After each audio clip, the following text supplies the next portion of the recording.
Good afternoon, my friends. So,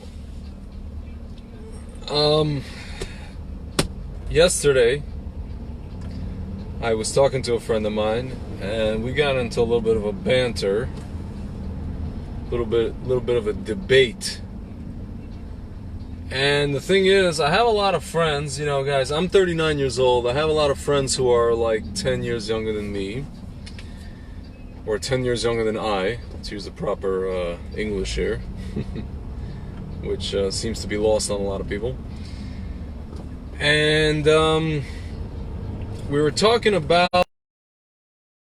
the whole idea of America being a politically polarized country.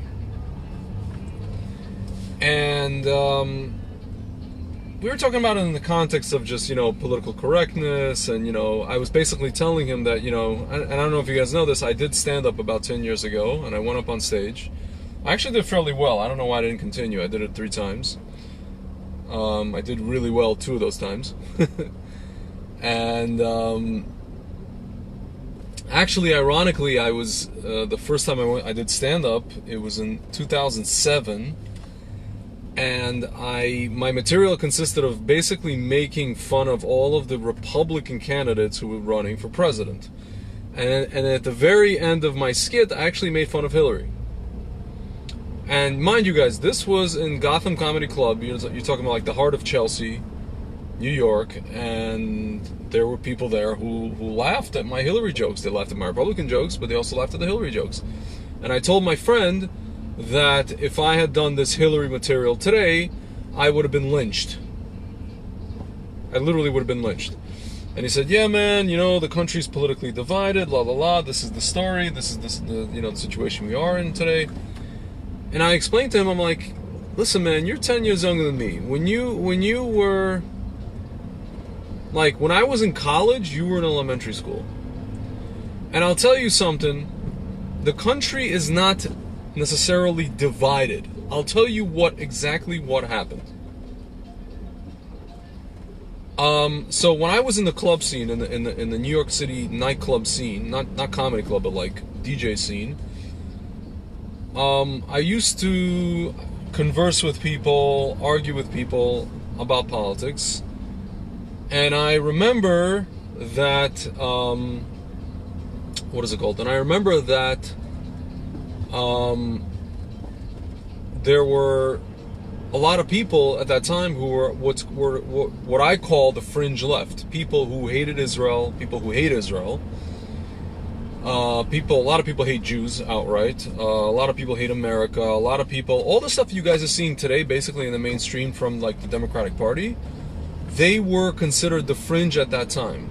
So now, basically from like 2000 and 2008, these were people who were like, who I knew them personally, and I would argue with them personally, and in their eyes, whatever the Democratic Party was not left-wing enough for them. Like, these people, if you guys have looked at the Democrats, from like the year, and even before that in the 90s, but from the year 2000 until the year 2006, the Democratic Party was more or less kind of, it was left of center, but it wasn't like rabidly Marxist or whatever, what it is today. And I'm telling you guys, and I explained to this guy that, these guys, first of all, these guys at that time, and because we were talking about like, that Trump, right, he comes in and he ridicules people, right? And I explained to this guy, well, listen, man, I dealt with these people for years and years and years in the New York City club scene, and when I would argue with them, the only things that they would bring instead of logical arguments is ridicule. Even their Pied Piper, his name, and who I thought was funny, Jon Stewart, who actually wasn't just intelligent and funny, that was his whole thing. His whole thing was just sit there and ridicule the president. He was ridiculing all Republicans, not just the president at that time. And he was like their Pied Piper. He was like their idol. And then, what happened? Obama became the president. Obama, who's a hard leftist, like a hard leftist, straight up Marxist, he became the president, and he empowered these voices in the government, and not only in the government, but in the media.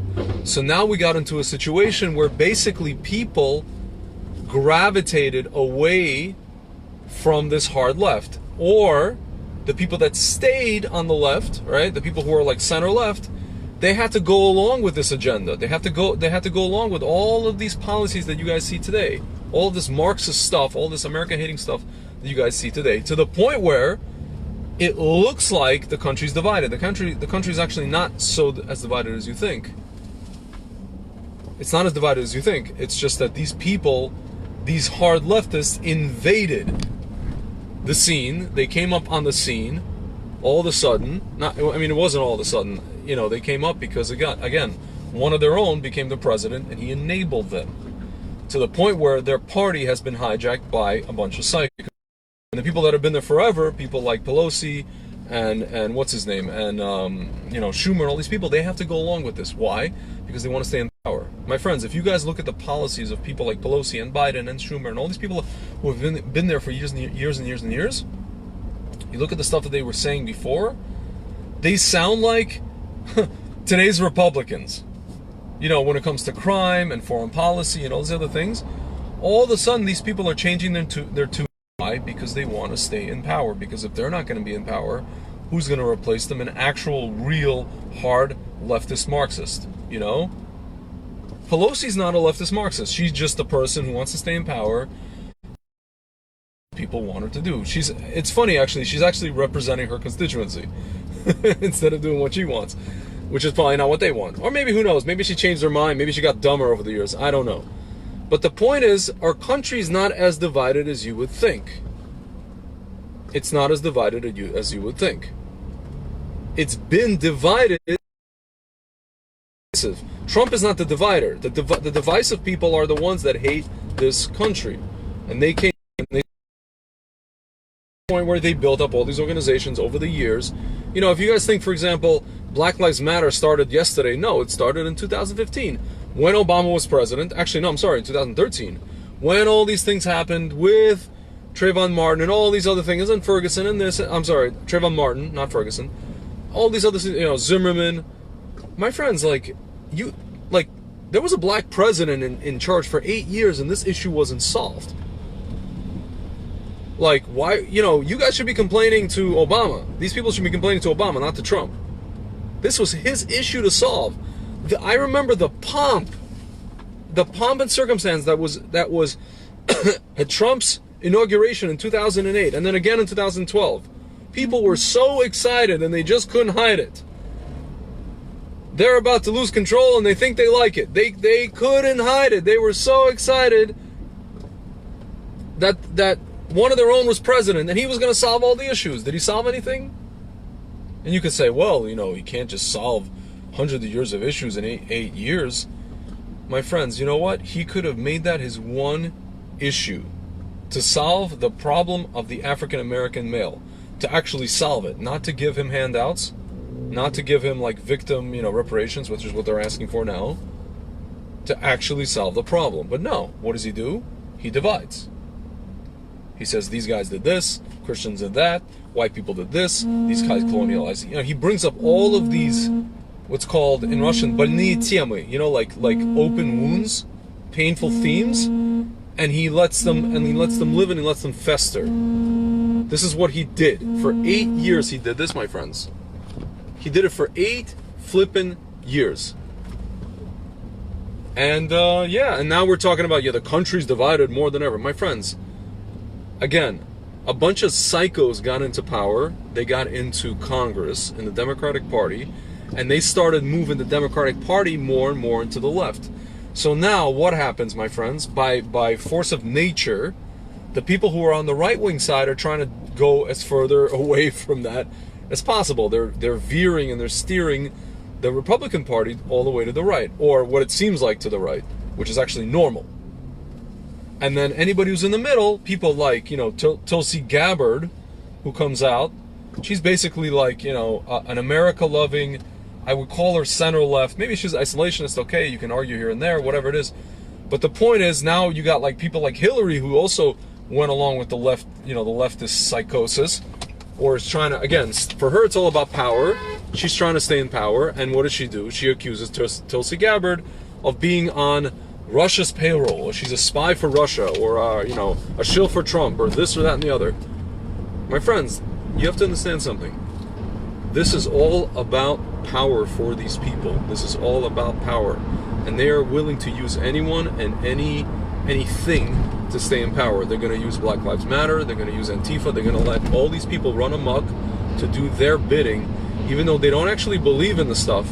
My friends, how do I know this? You guys probably saw recently there was, they showed a video of a couple. There were protesters, and they basically, it was a mob. I don't remember what state this was. I think Missouri, St. Louis, and they approached this couple's giant mansion, and this couple comes out with, the husband had a what is it, an AR-15, and the wife had a handgun, and they come out and they basically point their guns at this crowd, and of course the media reports it as this is a peaceful protest, and these people just walked out and they're pointing their guns. Upon further investigation, who are these people? These people that pointed their guns, these are Democrats. They are actually liberals, left of center Democrats. They're not. They're all pro Black Lives Matter and pro this and pro that. They're not actually these NRA types. They just keep guns in their home. Why? Because they own a mansion, right? So it's easy to sit on the sidelines with your pom poms and cheer rah rah rah sis boom ba in favor of all these wonderful groups until they come to your door, until they identify you as the rich 1% that should be eaten, part of the Eat the Rich campaign, and then they come to your door, and you better hope you got a weapon, or in the words of Bernie Mac, you better have a whistle, a horn, or something, because I'm not coming for you. You know what I'm saying? He's talking about his little sister's kid, his nieces and nephews. One of them just if there was a fire, one of them just stands and stares at him. He's like, if a fire break out, you better have a whistle, a horn, or something, because you don't talk. I'm not gonna know you're on fire. I'm not gonna know you're in trouble. So, yeah, that's it, guys. That's the story. So, anybody ever tells you we're divided, this country's divided? No. There was one group that went hard left. It was hijacked by a bunch of Marxists. They went hard left. And the other group basically just, went to the other side. And anybody who didn't want to be associated with these hard leftists maybe either disappeared, they stayed in the middle and disappeared because they also don't like the Republican Party, or they went to they started voting for Republicans. And the people who wanted to stay in power, or the people who were just kind of like, okay, I'm down with some of these things that the hard leftists are bringing. These, some of these people on left of center. They're just kind of like, okay, they just take the good, they took the good with the bad, and they're willing to deal with the bad, or they're willing to just kind of put up with it. I don't know, right? And then this is where we're at.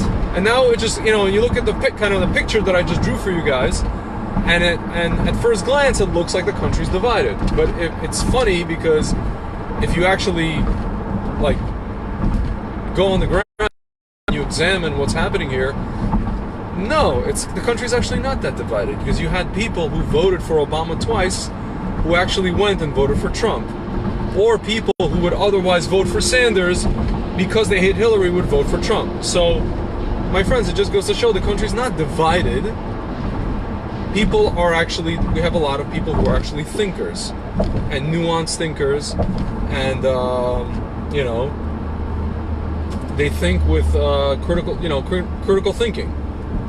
Ironically, they probably even more nuanced than the people in Israel, my friends. I was talking about the election in Israel, how people vote, and it's almost like, you have all these parties in Israel, and it's like, people, if you're Haredi Ashkenazi, you vote for this party. If you're Haredi Sephardi, you vote for... Basically, people in Israel vote for the party that looks like them. That either dresses like them or looks like them. And that's as nuanced as it gets. They don't... and then you have the Masarti people that vote for Likud, and then you have those people that vote for it. There's not a lot of nuance going on. Whereas in America, you have two parties, right? So now you're forced, contrary to what a friend of mine would say, vote for the guy with the nicest tie or hairdo. No, you're actually forced to sit down and parse out, the positives and negatives of the two candidates. as opposed to just going and like, oh, that guy has a knit kippah, so do I. Okay, well, he sucks, but whatever, you know. All the other people in his party are not that bad, so I'll just vote for his party. Why? Because I don't know, they just have knit kippahs, and I also do have knit kippahs. Well, who cares if they've been promising annexation for years, and they're not actually going to do it? But I believe in annexation. Who cares? They look like me. Who cares if half of the Sephardi guy, you know, or the Sephardi guy, the guy who runs the Sephardi Haredi party, went to prison? I'm Sephardi Haredi. He looks like me. He has a hat. I have a hat. Okay, like I'm gonna vote for him. My friends, that's it. That's Israel for you. That's as nuanced as it gets. You know, I remember talking to people about, you know, that I wanted to vote. I'd rather have Gideon Sa'ar as the prime minister instead of Bibi. Oh, what are you talking about? King Bibi. Bibi is one step shorter than Mashiach. He's this, he's Santa Claus, he's this, he's our savior, this. And I bring up these, you know, these issues with Bibi and like, forget about his court cases, just the stuff that he, you know, could have done and he didn't do, that we need new blood and whatever. And people are stuck. And I'll tell you guys, people, it's funny, Jews, what I noticed, Jews, I hate to go off on a little of a tangent, what I noticed that Jews are similar everywhere. If you come to American Jews, I would say, what, 80% or 75% of American Jews, and you ask them about, what is it called? You ask them about, you know, who do they vote for? These people will tell you that they would rather vote for an animate object, like a stool. If it was running under the Democratic ticket, they would rather vote for a stool Democrat than a Republican, any Republican. Why? Because it's Masorah, it's tradition. My family's been voting Democrat for, you know, generations, and this is how it is, and this is what we do. We're never going to vote for Republican. Now you have this movement that's called Jexit, right? Jews are leaving the Democratic Party. They see what's going on. They see the anti-Semitism. They see, again, back to these Marxists. They see that these Marxists have hijacked the Democratic Party, you know, and moved it so far to the left it's almost to the right. And they're like, well, listen, okay, so there are other issues there, but, you know, for now, let's just go with the party that at least likes Israel, and the party that, you know, where the president actually moved the embassy to Jerusalem. I mean, my friends, we see what's going on. So, to answer my friend's question, no, the country is not necessarily divided. It's just that one entity came in, hijacked one of the parties, and they moved it so far to the left that when you look at the picture, when you zoom out and you look at the painting as a whole, it looks like where these guys were here and these guys were here, and now these guys are still here, but these guys are like here, or they're like behind me, they're here. Like, you know, it's like you know, Jim Carrey, he's like this, you know. So that's it, guys. And the thing is, all this stuff, you know, I always say this happened while you were sleeping. All this stuff happened, I would say, in the last 20 years, and definitely in the last, like, basically since Obama, you know? Basically since Obama. And the thing is, the one main point that I explained to my friend, and I said, because he was talking about people leveling ad hominem attacks and people being mean to each other, and I said, listen, for about 20 years, maybe more, 30 years, Republicans were very, very nice. Everybody was very nice. And I'll tell you guys, the same people that I mentioned in the beginning of the video, the people that used to ridicule me for my political opinions, and all they knew how to do was ridicule, these were the same people who took over in 2008 with Obama. Obama was more of a gaslighter, but these are the same people that took over in 2008, and they would ridicule anybody who disagreed with them. And the thing is, they were not so crazy at that time. Why? Because they were in power. As long as you agreed with them, they were cool with having you on the other side of the aisle, right? But as soon as you come into power, again, back to the power thing, and now you have this president, this guy, this orange carrot, who comes in and he gives these people, after 30 years, a taste of their own sour medicine, which is ridicule. And he didn't just ridicule them, he ridiculed all the Republicans and everybody.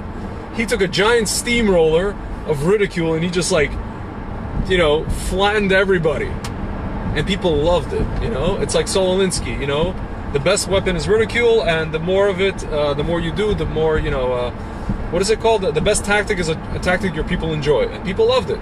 You know, they ate it up. It was like entertainment for them. And you know what, say, oh, that's so terrible, this, that. My friends, you know what? The stuff that the left has been doing for 20 years, 30 years, in terms of ridiculing people and gaslighting them and making fun of them, is terrible. This is the stuff what you guys have been doing, these people have been doing. And now you finally have a guy that comes along, and he's not nice anymore. You know, he's not your what's called a check pants Republican. He's not the Romney, he's not the McCain, he's not a Bob Dole. And now he comes in and he's like, you know what? You know, he's not a guy who's going to push this whole... Guys, do you know that, like, the Republican Party at one point, how ridiculous it got? How nice they got? They created this thing, this movement called, what? Compassionate conservatism. Whatever the hell that means.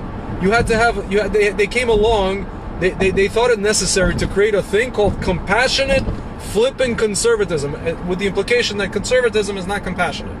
As if conservatism doesn't care about people. That's how nice they became. That's how, like, cute and cuddly they were for 20 or 30 years.